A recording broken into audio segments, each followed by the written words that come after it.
Hello, I am Reverend Irene Smith, aka Miss Irene for my young peeps. I am the Bible study teacher, and I'd like to welcome you to the table, generationally speaking, as we discuss life issues. We hear the voices from Gen X, Gen Ys, and even Gen Zs. I'm always happy to have with me my co-host, Pastor Shamika Oliver.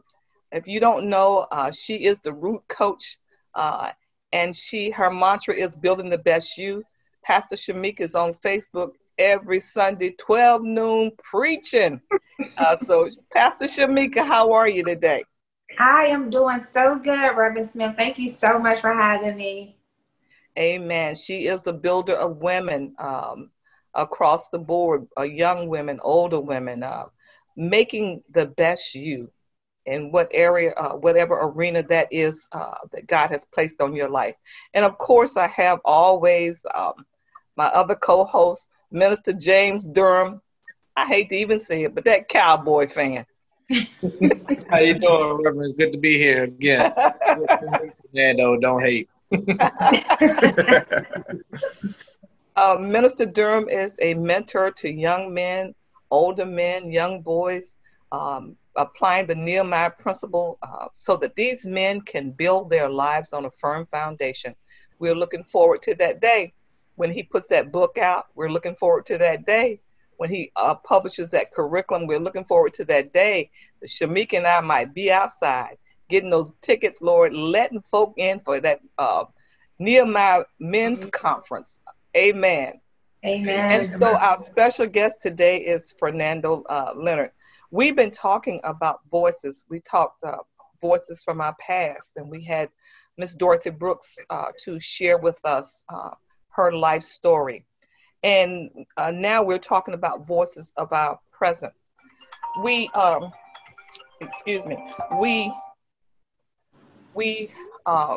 remember and recall the psalmist for the Negro National Anthem who wrote,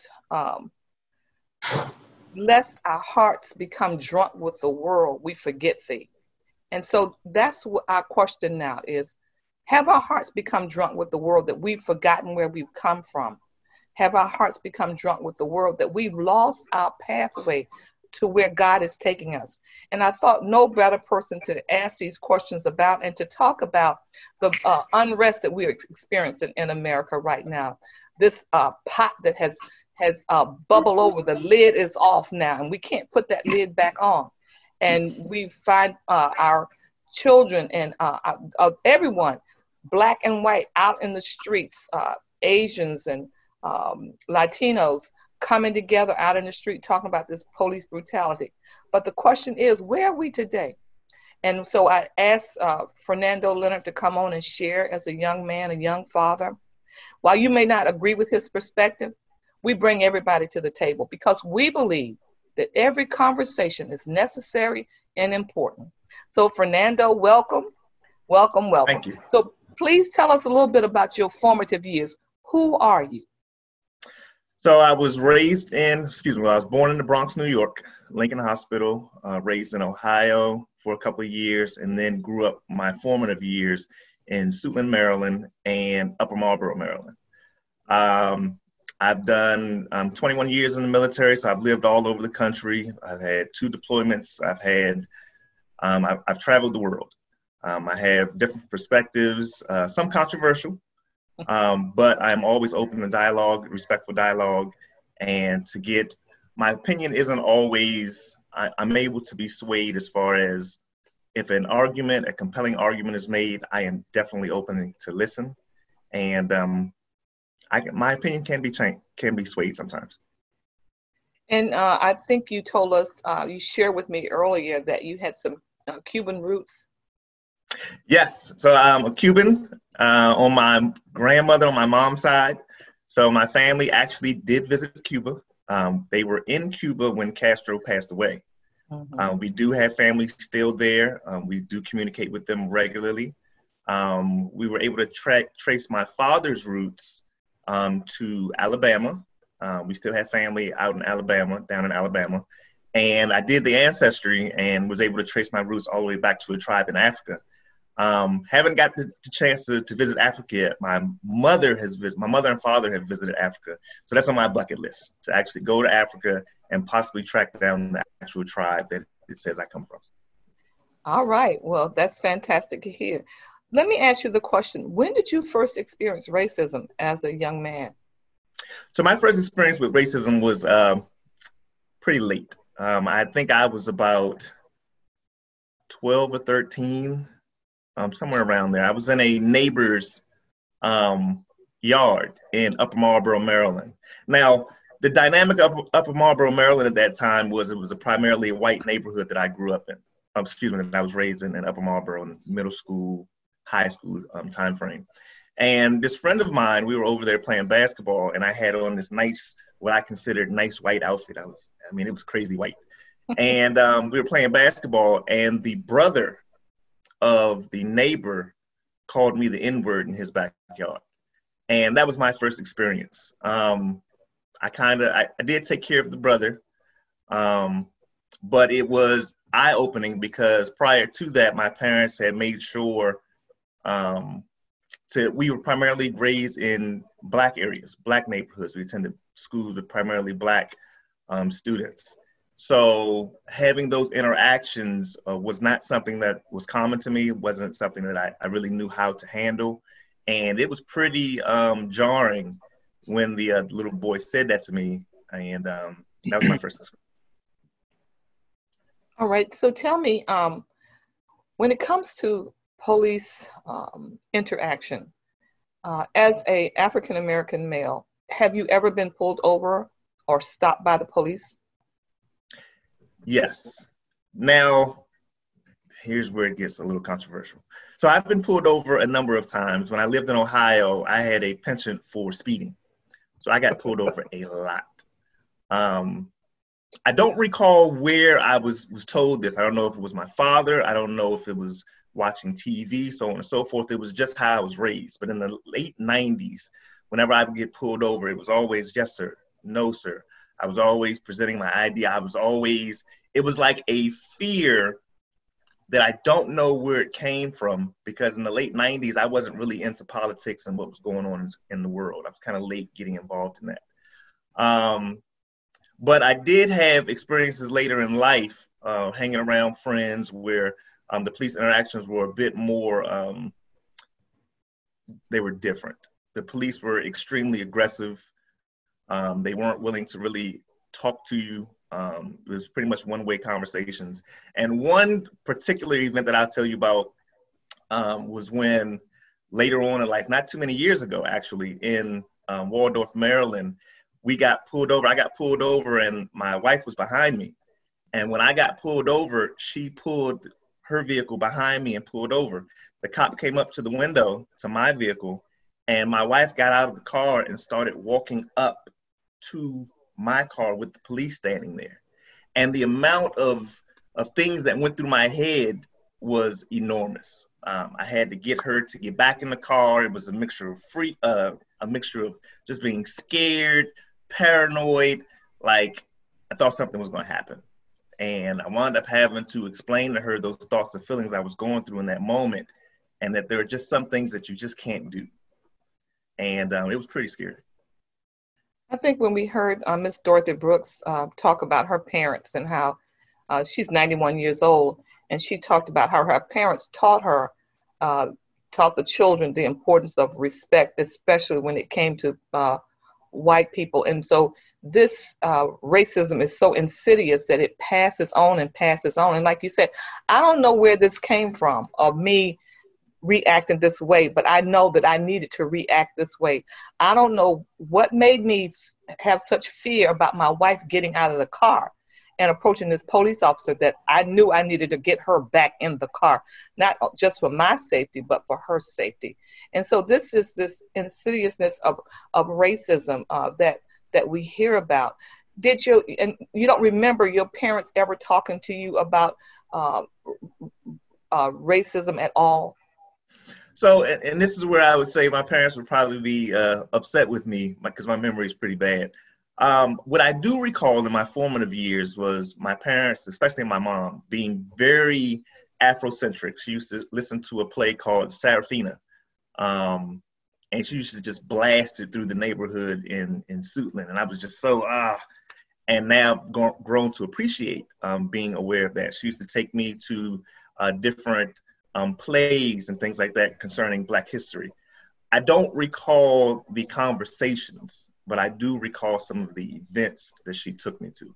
I do recall specifically my grandmother on my mom's side. They took me to a KKK protest, and I want to say it was in DC, and I had to be 7, 6, and they shot tear gas at us. And I recall us having to hunker down in a bank as the tear gas went by. Those are what I remember. I'm sure we had the conversations. It's just not something that I really can recall right now. And that's an interesting thought. So knowing that as a young man and a young parent today, what do you teach your children? So I had to have a very uncomfortable conversation with my son, who is 9 years old. I've had conversations with the older girls, but my son, it was actually pretty hard. Just this past weekend, I had to have a conversation with him about how, just based on the color of his skin, that people may treat him differently. There are a lot of opinions that people have where they'll say, I don't see color. Unfortunately, we don't have that luxury. And I need to prepare my son for what could possibly happen to him. Really quickly, there was a football player that was who had raised his son in primarily affluent neighborhoods. He went to very, very wealthy neighborhoods, went to very wealthy schools, pretty much grew up around white people, and the parent pretty much shielded him from typical experiences, or it could be atypical experiences that Black people go through. The son went to college, and the son got called the N-word and had no idea how to respond to that, and was pretty taken aback, really upset. And the parent, the father, was extremely upset because for all the money, for all the wealth that he had acquired, all the ability to get his child into the best of everything, at the end of the day, his son was seen as the N-word. And the father felt that he had let him down. And because I don't want my son to ever be in a position where he's naive, where he's ignorant to what could happen to him, I had to break his innocence and let him know, son, these are the things that could happen to you.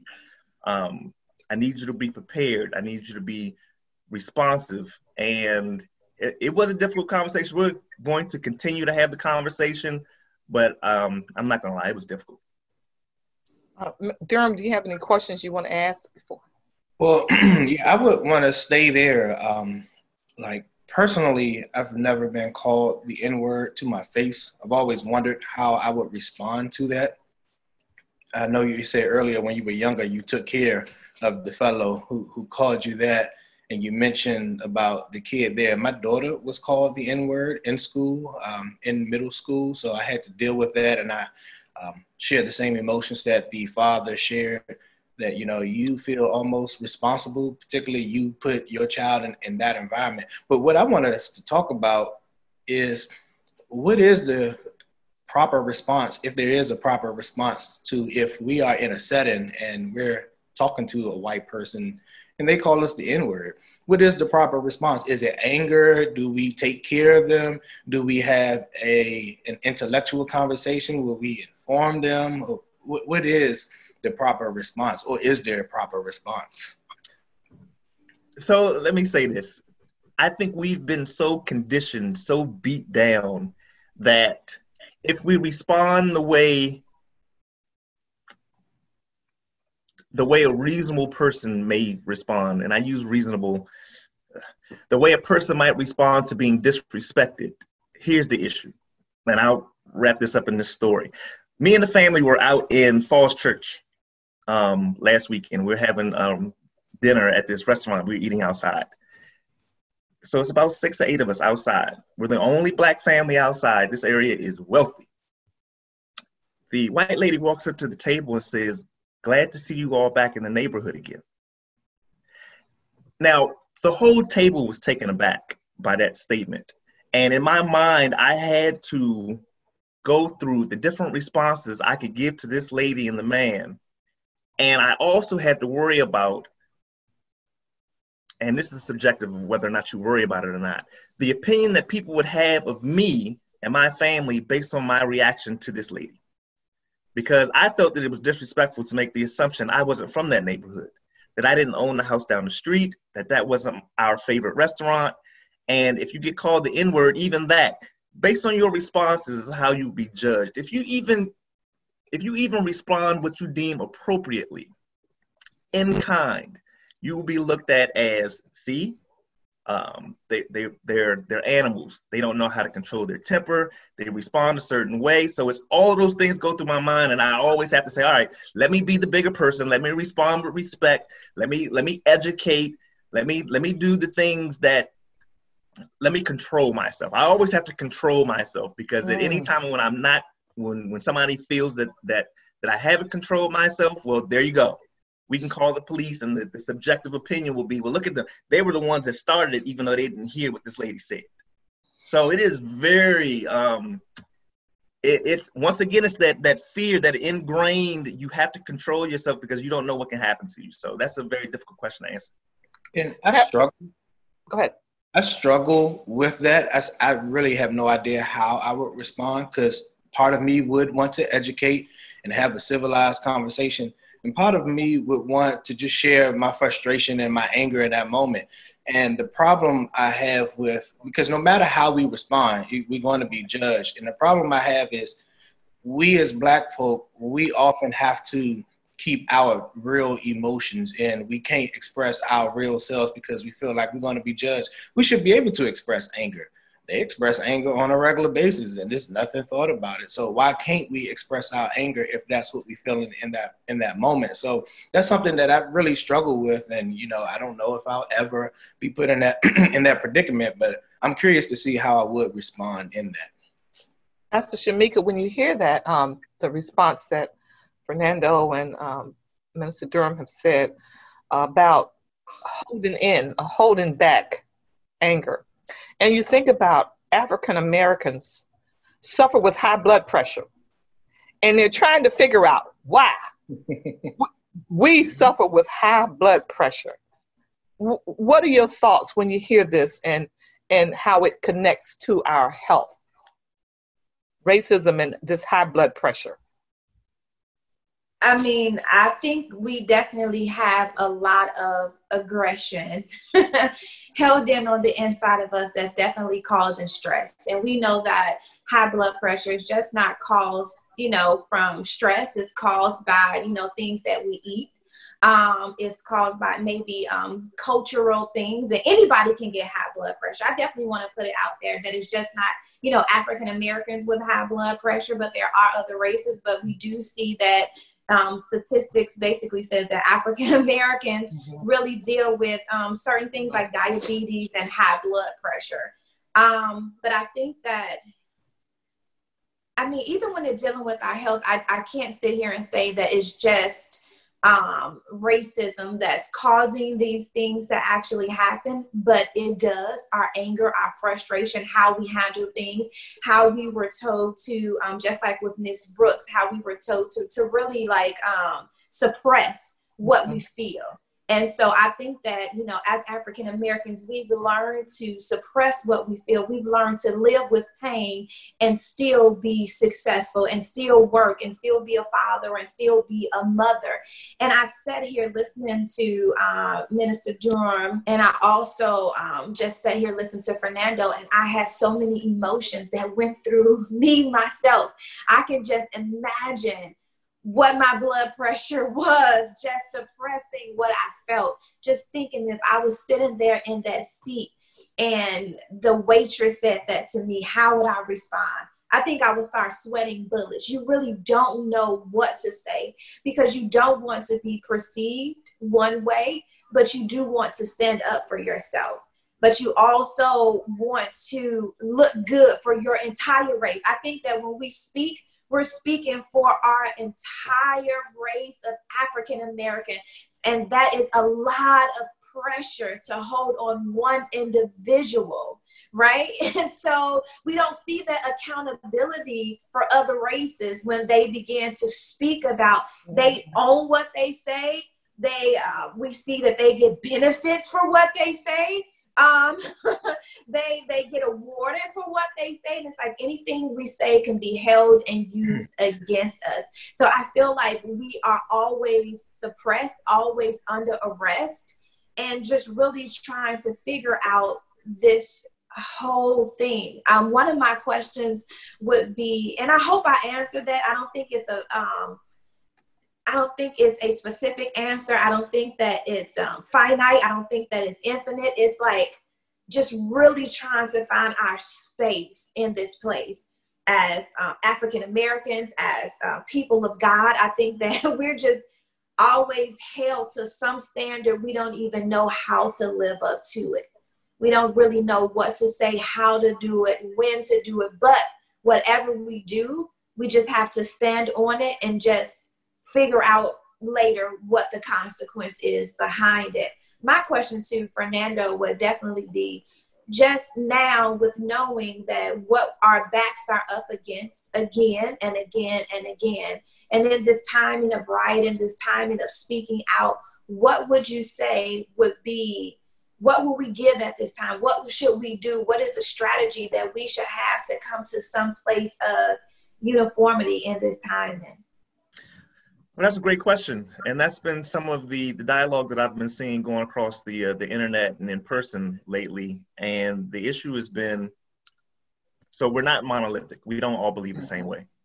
And the issue has been when you have these two dynamics, these two different thoughts, or three or four, or various different thoughts coming together, I think the ability for us to agree to disagree needs to improve, and agree to disagree respectfully.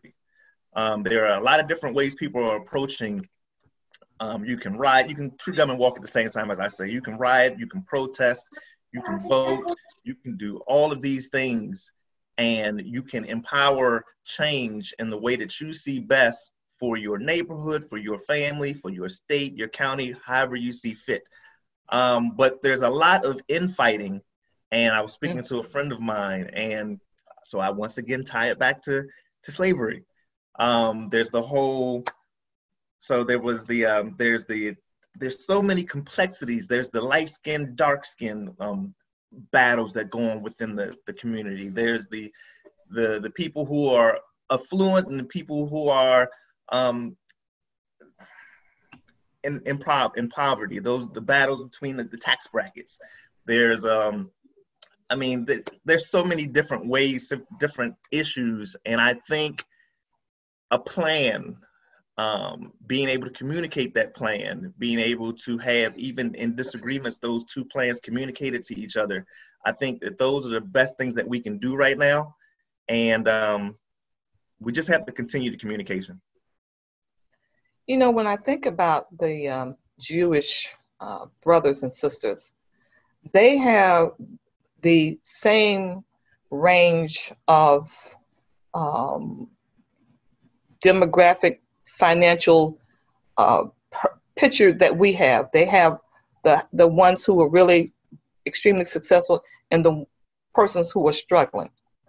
They have that same dynamics. They have that same difference of thought, even amongst themselves, about certain issues and certain ways to approach it. But the one thing that I note about them is that they don't forget their history. Their history is important to the poorest and to the richest.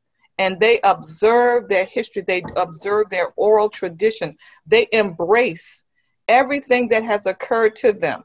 They don't try to pretend like it never occurred. They don't try to erase it away.